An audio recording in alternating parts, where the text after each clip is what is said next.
Nessa aula de hoje, o assunto principal vai ser o princípio de Hamilton, que é um princípio variacional básico da mecânica.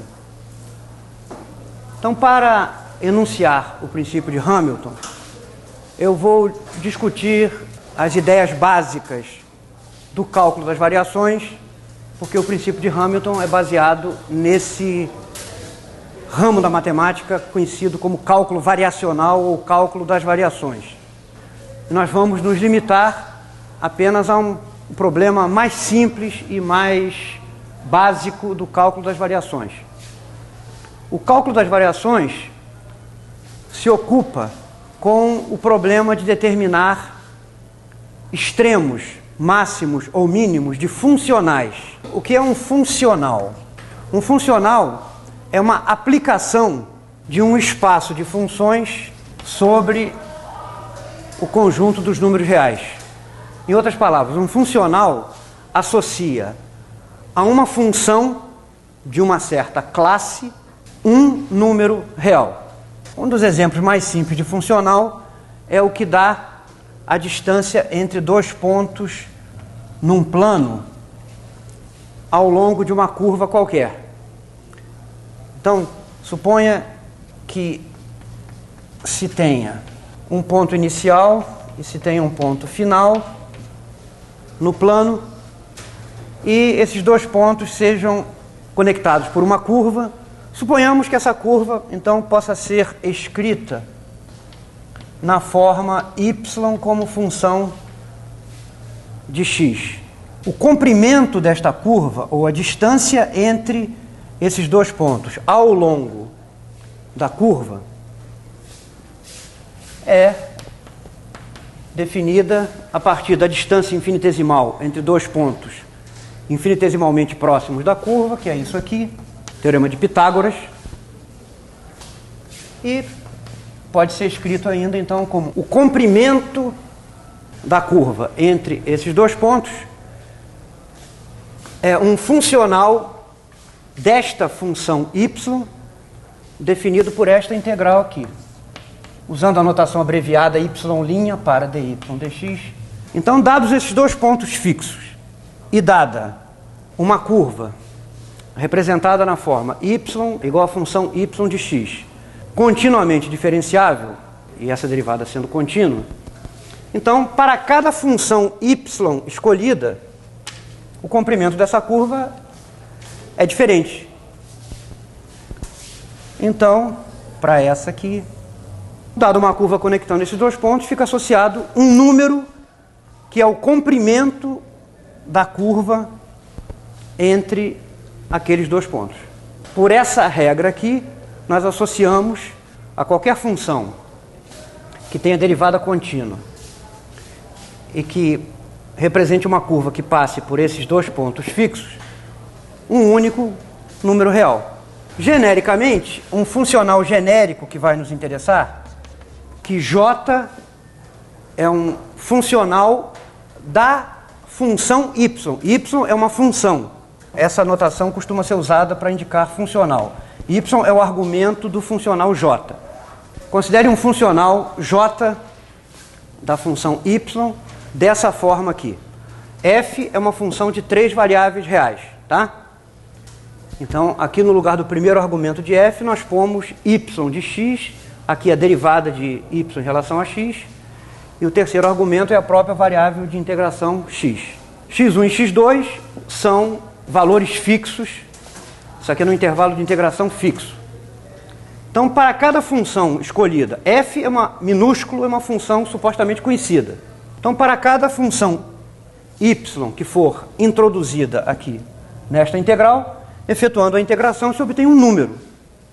Então, essa regra aqui associa a cada função y um número. Então, J é um funcional.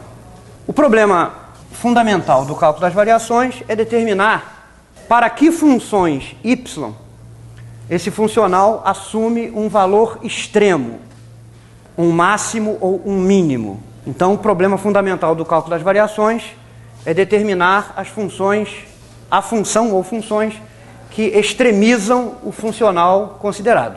Eu vou relembrar para vocês como é que é o procedimento para encontrar uma condição necessária para que uma dada função extremize o funcional J, maximize ou minimize.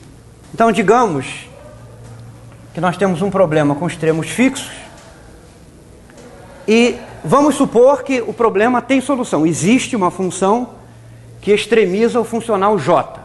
Digamos que a função procurada que extremiza o funcional J seja representada por essa curva aqui no plano XY. De novo, isso aqui tem coordenadas x1, y1, isso aqui x2, y2. A ideia é parecida com a usada no cálculo diferencial de funções de uma variável.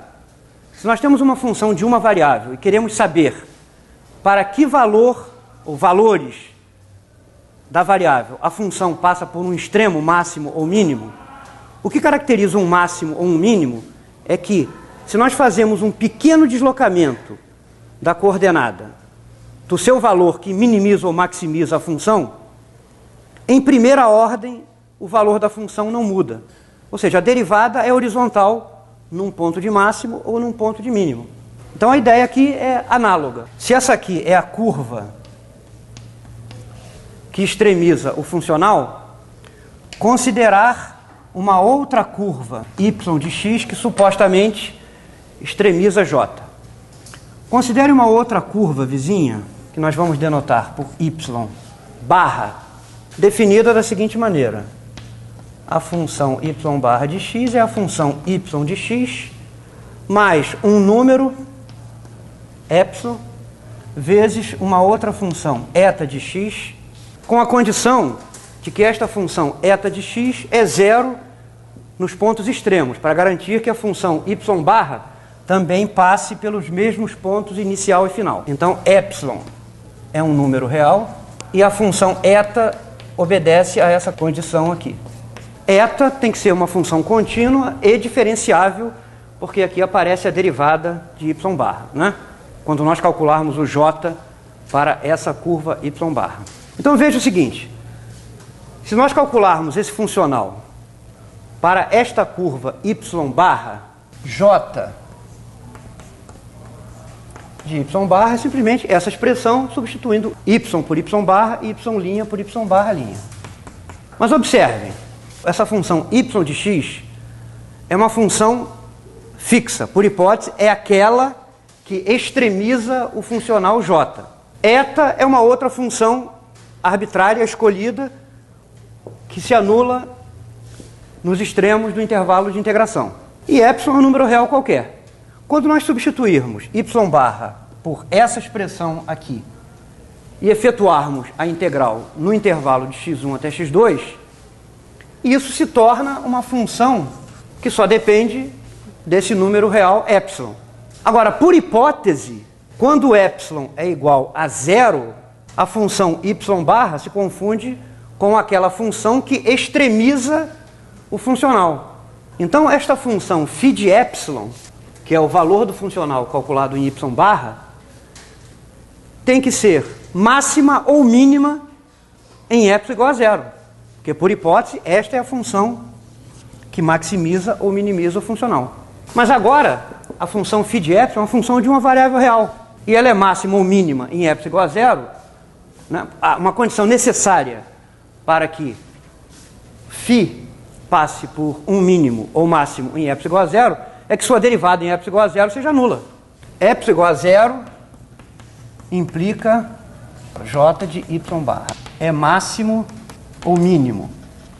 Mas isso aqui é a mesma coisa que φ de epsilon é máximo ou mínimo. Logo, é necessário que a derivada de φ em relação a epsilon calculada em epsilon igual a zero seja zero.